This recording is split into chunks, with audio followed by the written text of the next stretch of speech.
Thank you, sir. What can we expect of the countries in NATO that spend the least amount of money, like Spain, France, below the 5%? Spain is very low.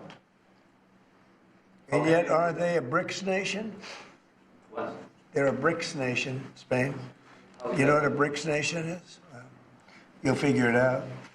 But, and if the BRICS nations want to do that, that's okay, but we're going to put at least a 100% tariff on the business they do with the United States. You know what the BRICS is, right?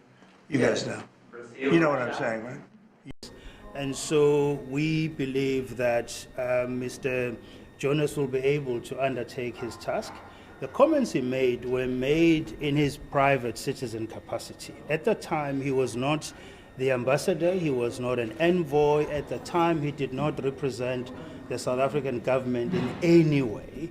And so those comments should be placed in that context, whereas Ambassador Rasool was in of commerces and councils of business from the Republic of China. This is what we do as the Progressive Business Forum. We create platforms for engagement, particularly focusing on trade, on commerce, and also on engagement with policymakers by our businesses. We have about 8,000 businesses on our database, and about 300 of them active continuously. Ambassador Rasool was in office, if you like. He was serving as South Africa's ambassador to the United States when he made those comments. And so there is a distinct difference between the comments that Ambassador Rasool made in his capacity as an ambassador versus the comments that Mr. Jonas made when he was a private citizen at the time. And so we believe that members of the Trump administration will be able to differentiate this issue contextually, and we believe that Mr. Jonas will be able to then engage at the appropriate levels with counterparts and other officials in the Trump administration on behalf of the president and on behalf of our government.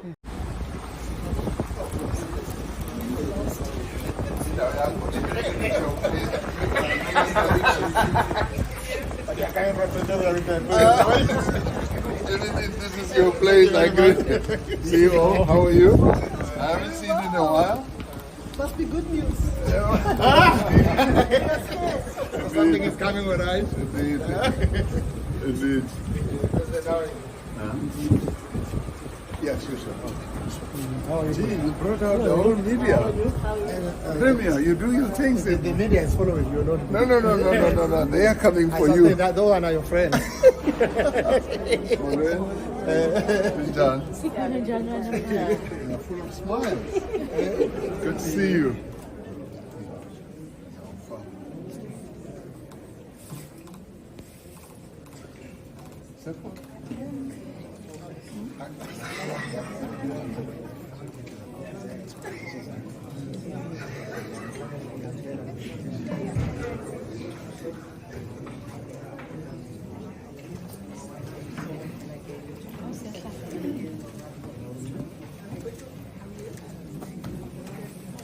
Has been dependent on the old financial institutions, whether you call it IMF or World Bank, etc., etc. Everything else was done according to what the world, or as people would describe it at times, the Western world. And I think the fact that you have this huge bank that belongs to this grouping based in Shanghai, in China, and its regional center for the first time having to be established in Africa, I think tells you that the world is moving in a particular way.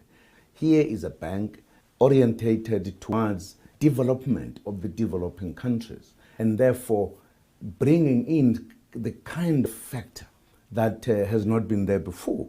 So it is an important grouping that countries like South Africa, a leading economy in the continent, the membership of South Africa in BRICS represents 1 billion people of the African continent.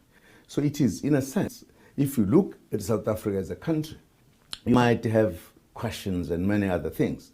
But if you look at it as a country that represents 1 billion people of the continent who are coming together in every respect, in infrastructure, in moving goods and services together, emphasizing intertrade, then you realize that here in this group, you have very huge things that represents what actually powerful blocks could represent. So from a point of view, it's very important that we are part of BRICS.